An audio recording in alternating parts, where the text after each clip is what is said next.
If it's something that I'm good at, it's pivoting my career. For the past 20 years, I've been working in different fields, in different environments. Ultimately, I founded a makerspace in which I thought I was implementing everything that I learned in all the other jobs. And eventually, what I found out was that I lacked one major skill, and that was leadership. I had no commitment, and so I had no fulfillment. So here's my advice to my younger self that can help you if you also feel kind of unfulfilled lately. It will bring you clarity, and it might even light a little fire under your butt to start whatever it is you are putting off. All right, here we go. Number one, if he wanted to, he would. I cannot tell you how many times I was in relationships with guys that were kind of lukewarm about me. I would wait, I would doubt myself, eventually, I would ask for reassurance. Obviously, I would get dumped, and that was actually the best course of action every time. The problem was I waited for it to happen. I'm gonna say something superficial and compare relationships and businesses with clothes shopping. You're only gonna like it most in the store before you buy it. So the key takeaway here is it's either a hell yes or a no. Number two, they are not your friends. Stop trying to make them. People pleasing is probably the number one struggle for people in leadership positions. I personally wanted to create a work environment in which everybody felt good and people had fun, but this strategy led me to having an unreliable team, and they would be surprised when I would lose my shit every time they would show a lack of integrity. In the words of Tyra Banks, I didn't come here to make friends, I came here to win. Number three, you can quit anytime, just never quit on yourself. Sunken cost fallacy is another big thing with which we all struggle. I blame it on the expression, winners never quit and quitters never win. That's kind of toxic. Many times we get so caught up in our own work that we miss the signs that maybe we shouldn't bring that thing into existence at all. I see this in designers.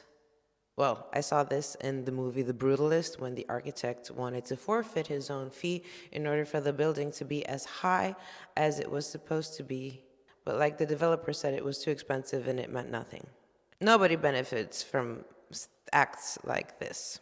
I also see this type of behavior in team managers in which they come up with an idea, nobody really wants it necessarily, and they insist on it, many times investing their own money. The thing is, things that you bring into life, other people should contribute as well. There are several people that have to agree on this. They have to vote with their money, with their time, with their effort, and their attention. If there are not enough willing people to do so, then it's probably not meant to be. The market always tells you what it needs from you specifically. Number four, when people complain about you, they're actually complaining about themselves. Don't take it personally. Of course, you're gonna get yelled at. You're probably gonna get name called, and you will do this to other people as well. When you're pissed off at someone, don't expect that other person to try and make up for what they did. Instead, look inwards and see what exactly triggers you. Everybody has a shadow. We live in a world of projections. So every time someone points a finger at you, they're actually pointing 3 fingers towards them. Never take it personally. Number 5, people need to figure out themselves before you start helping them. Don't pour energy into lost causes. Leaders sometimes think they are God, and that's okay. Many times I think I'm God. I thought I was able to bring people back to the right track. I would hire misfits. I would hire potheads, dealers. I would even invite some of them to live in my home for a while until they get back on track. I thought that through empowerment, they would change for the better. I thought I was their messiah. I was heartbroken every time anybody would eventually revert to their own natural ways. This is the same thing with clients as well. Clients that need too much convincing eventually are bad for business. they're bad for the cash flow, and they leave no positive reviews. When I started adding a little friction in the selection process of the people with which I worked, good projects started coming through. The clients would be happy about the results and come back. The difference was that they took ownership on the project before they started working with me, and they had a little bit more clarity about what they wanted to achieve. Clients need to ascend and commit with their attention and money before you start working together. Number 6, dopamine is precious fuel. Don't waste it trying to entertain others. At the beginning of the makerspace, I was afraid that people wouldn't want to come there. And when I say people, I say mostly teenagers. They would either be high school boys or freshmen in universities. And because I was trying to maintain a healthy environment, we would use up all of our energy and just doing dumb shit. Like we would blow up shit. We would explode capacitors. We would film silly, sarcastic YouTube videos. And then the day would end and everybody would go home and we achieved nothing. If you're not really sure if what you're doing is actually productive or not, just do a little exercise and imagine you would spend every week the same way you spent that week in which you did that specific thing. Where would that take you? Are you pleased with the result? The key takeaway here is to be greedy with your energy. Number 7, shut the fuck up sometimes. Your words shape reality, but silence can be just as powerful. Last year I went on a leadership camp and kind of felt I was controlling the conversation most of the time. And so I decided to have a vow of silence for 24 hours. I have to say it was a transformative experience. Because I created the safe space for others, they expressed themselves more and deeply, and I really learned a lot of things about them that I would have never learned before. Just learn how to shut the fuck up sometimes and actively listen. Number 8, be the boss. People actually want someone to take charge. It makes them relax. If you're struggling with the fact that your team members aren't that decisive, the solution is not to throw them under the bus and go like, you decide, I don't know. It doesn't matter how badly you wish for an exit strategy and to be replaced as a leader, that's not the way of going for it. So don't force it. It stresses them out. Imagine a dog. Imagine you're trying to train a dog. An untrained dog in a leash with an inexperienced owner is going to be all agitated and anxious. It's going to pull on the leash and doesn't know what to do. It's going to pull left. It's going to pull right. As soon as you start training the dog and setting the pace for the walk and setting direction for where the dog should go, the dog relaxes. He's not so anxious anymore. He doesn't want to run for birds. He's just paying attention to the directions. Relaxed people are the same way. They do their job properly if they're not burdened by decisions that aren't supposed to be theirs anyway. Number 9, your job is to manage, not to lift things. For many years, I thought leadership as a concept was bullshit.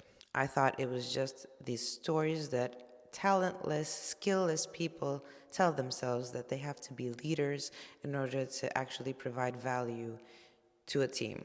As such, every time we had something to do, I would also actively participate in the doing of the thing. I would cut the wood, I would move the things around, I would spray paint, I would weld, I would operate the CNC. It's what we call participative management, and it's extremely problematic.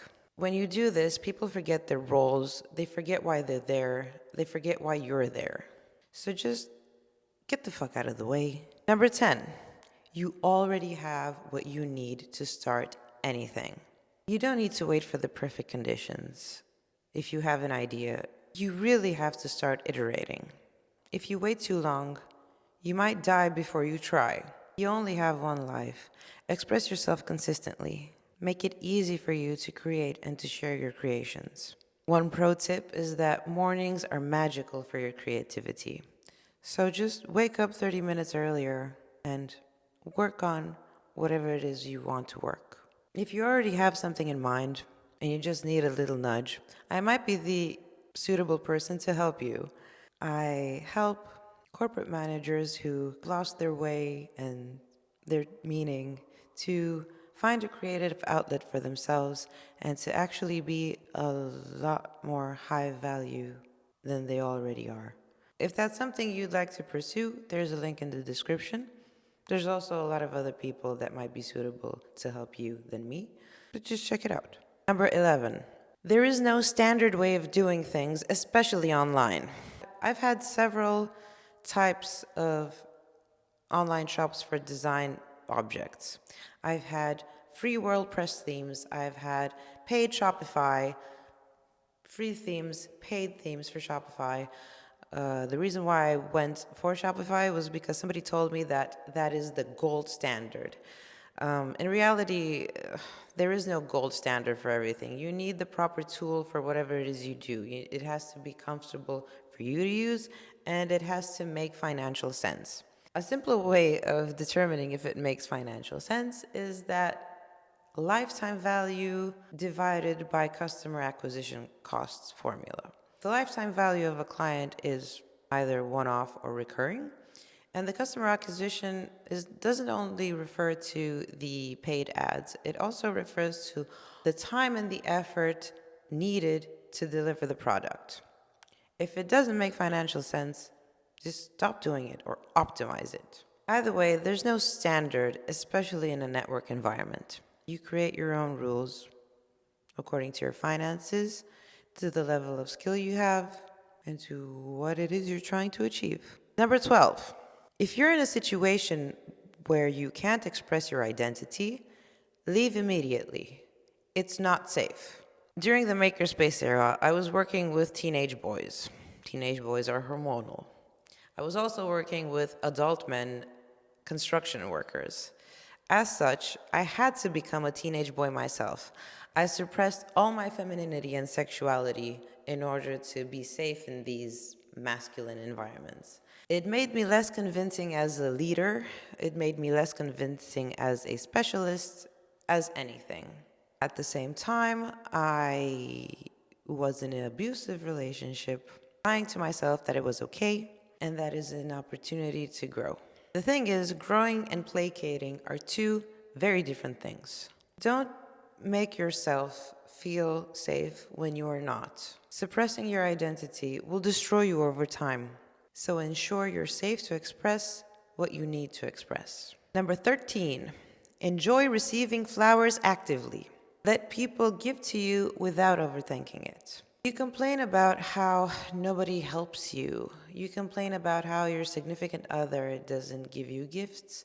You think that by power of example, if you are giving and you are always helpful and you are generous, that people would do the same to you. That is really not the case. So every time you receive a little bit of help or a bouquet of flowers, make a fucking parade out of it. Mention out loud how happy it makes you, how much you love looking at the flowers, how much you loved being helped. That actually empowers people way more than the bullshit that I mentioned before about the decision making. Their efforts need to feel appreciated. You need to get used to receiving. Number 14, learn to value yourself, not your tools. Your worth isn't what you use, but what you can create and offer. I remember one time my CNC broke down and I had to deliver a project in less than 24 hours, and I felt worthless. I felt that if I didn't have that equipment, I could not provide any type of value to anybody, and I would eventually starve to death, me and my team. A way to overcome this is to start every day by asking yourself, who can I help and how can I serve? Who can I help and how can I serve? Who can I help and how can I serve? New revenue streams will pop out of nowhere if you do this. You'll be the best at being you. So become a market of one. Number 15, pay yourself first. I heard this several times from other creators as well, and it's difficult to internalize when you have no money. But think of it this way. If you have no money, the next meal that you're gonna have, you probably have money for it. Just skip it. Skip the meal, pocket the money, start a savings account, Make a goddamn portfolio because odds are, me and you are not going to have retirement offered by the state. And last but not least, number 16, if you're going through growth, the universe will pop up the window. Are you sure? Yes, cancel. Be sure. Have you ever noticed when every time you make the decision to not pursue something, that's when the opportunities arise? When you have the sense of detachment, when you're like, no, I'm done with this, some opportunities might come actually better ones than you had before. It's just the way the universe is trying to test you to see if you are sure that you want to pursue something new. And be sure, stick to your guns. Like Charlie Morgan said, give the universe no other option but you succeeding in your new thing. This was kind of emotional, I'm not gonna lie. If you feel you're at a moment in your life or your career when you'd like to pivot or you just feel the need to have a creative outlet, I might be able to help you. At the very least, you'll have a way to express yourself safely, and you might even build a profitable digital footprint if you do so. If you're curious to learn more about these things, I have a playlist with online marketing tools. Go check it out.